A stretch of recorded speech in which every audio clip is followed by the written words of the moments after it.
ABC ન્યૂઝમાં આપનું સ્વાગત છે। નર્મદા જિલ્લાના ગરુડેશ્વર તાલુકાના બોરિયા વાલ્મીકી આશ્રમની એક એવી પ્રેરણાદાયી સફર જ્યાં શિક્ષણની સાથે સંસ્કાર, સ્વાવલંબન અને સેવાભાવનું અનોખું સંકલન જોવા મળે છે। લગભગ 4 દાયકાથી કાર્યરત આશ્રમની સ્થાપના પરમ પૂજ્ય શ્રી કમલાકર મહારાજે અત્યંત નમ્ર શરૂઆત સાથે કરી। શરૂઆતમાં માત્ર 5 વિદ્યાર્થીઓને આશરો અને શિક્ષણ આપતા આશ્રમમાં આજે આશરે 250 વિદ્યાર્થીઓ રહીને અભ્યાસ કરી રહ્યા છે અને પોતાના ભવિષ્યને ઘડી રહ્યા છે। આશ્રમને અન્ય સંસ્થાઓથી અલગ બનાવે છે તેની કાર્યપદ્ધતિ।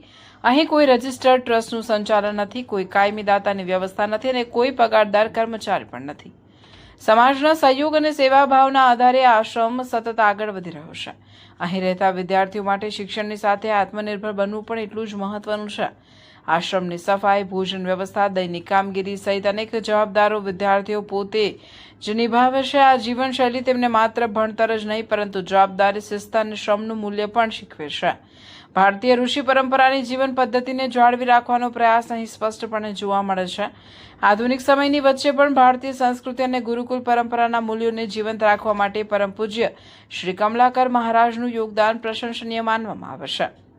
આ આશ્રમમાંથી શિક્ષણ મેળવી અનેક વિદ્યાર્થીઓ આજે જીવનમાં સફળ થયા છે। તેમાંના એક છે શ્રી પ્રકાશભાઈ તડવી। ધોરણ 5 થી આશ્રમમાં રહી અભ્યાસ શરૂ કરનાર પ્રકાશભાઈ BA, BEd અને MEd સુધીનું શિક્ષણ પૂર્ણ કર્યું। આજે તેઓ આશ્રમની સંપૂર્ણ જવાબદારી સંભાળી રહ્યા છે અને ગુરુજીએ સ્થાપેલી સેવાની પરંપરાને આગળ વધારી રહ્યા છે।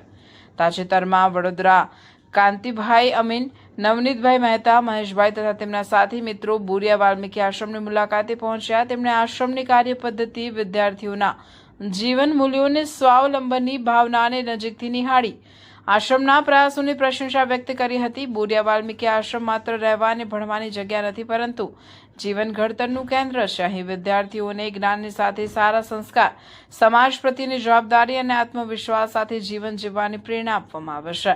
આજના સમયમાં આવી સંસ્થાઓ સમાજ માટે આશાનું કિરણ સમાન છે, જ્યાં નિસ્વાર્થ સેવા, સંસ્કૃતિનું જતન અને શિક્ષણ દ્વારા નવી પેઢીનું ઘડતર એક સાથે થઈ રહ્યું છે।